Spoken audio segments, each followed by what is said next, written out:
Barang siapa memegang perintahku dan melakukannya, dialah yang mengasihi aku. Dan barang siapa mengasihi aku, ia akan dikasihi oleh Bapa-Ku, dan aku pun akan mengasihi dia dan akan menyatakan diriku kepadanya. Yudas, yang bukan Iskariot, berkata kepadanya, Tuhan, apakah sebabnya maka engkau hendak menyatakan dirimu kepada kami dan bukan kepada dunia?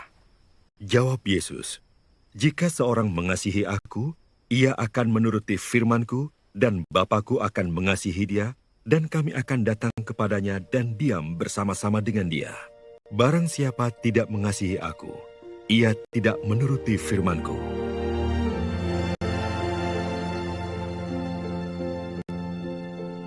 Dan firman yang kamu dengar itu bukanlah daripadaku, melainkan dari Bapa yang mengutus aku. Semuanya itu kukatakan kepadamu, selagi aku berada bersama-sama dengan kamu.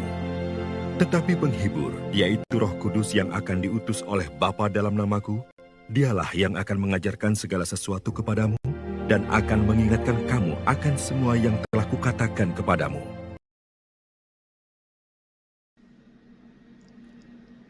Kasih dan firman Tuhan merupakan satu kesatuan. Itulah yang ditekankan oleh Yesus melalui sabdanya dalam perikop Injil hari ini. Dia katakan, jika seorang mengasihi aku, ia menuruti firman-Ku. Tanda bahwa seseorang mengasihi Tuhan tampak dalam ketaatannya pada firman-Nya. Kasih pada Tuhan tidak hanya nampak dalam doa yang giat, tetapi juga dalam kepatuhan menepati perintah-perintahnya dengan penuh ketekunan. Barang siapa memegang perintahku dan melakukannya, dialah yang mengasihi aku. Firman Tuhan tidak cukup untuk didengarkan, tetapi harus pula dilaksanakan. Melaksanakan firman Tuhan memang dimulai dengan mendengarkan dan mengenal perintahnya. Sabda yang kita dengarkan itulah yang kemudian kita laksanakan dalam keseharian. Dengan kata lain, kasih kepada Allah menjadi nyata dalam tindakan kasih kepada sesama. Sebagai orang beriman, kita pasti akan tersinggung dan marah jika ada orang yang mengatakan, "Kamu tidak mengasihi Tuhan." Dengan berbagai alasan kita akan menegaskan bahwa kita ini sangat mengasihi Tuhan, serta menyertakan bukti-bukti untuk menunjukkan bahwa kita benar-benar mengasihi Tuhan. Benarkah demikian? Tidak sedikit orang beriman terlibat dalam kegiatan gereja bukan karena dia mengasihi Tuhan, tetapi karena ada motivasi lain di balik itu.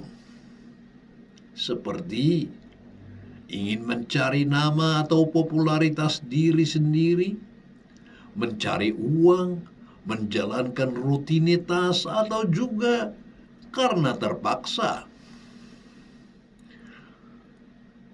Mengasihi Tuhan tidaklah cukup hanya sekedar diucapkan atau terlibat dalam kegiatan gereja atau melalui kegiatan kerohanian yang kita lakukan. Kita harus membuktikan kasih Tuhan melalui perbuatan dan tindakan nyata.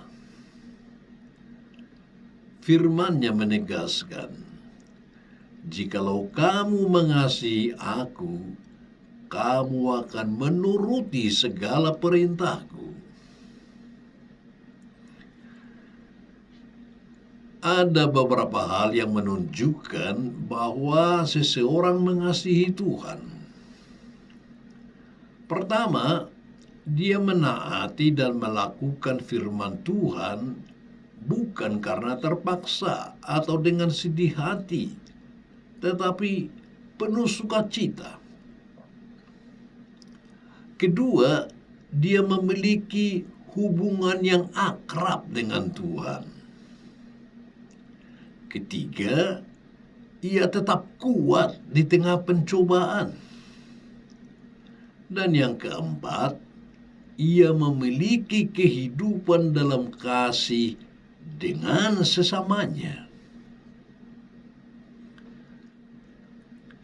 Untuk meneguhkan kita dalam melaksanakan tugas perutusan tersebut, Yesus sendiri akan menyertai kita. Meskipun secara fisik dia tidak ada lagi bersama kita, namun dia menjanjikan penghibur, yaitu Roh Kudus, yang akan tinggal dalam diri kita. Roh Kudus sebagai penghibur adalah wujud kehadiran Yesus yang intim dan personal. Ia bekerja berdasarkan kasih. Dengan kasih yang serupa pula, kita berusaha untuk menuruti firman Allah.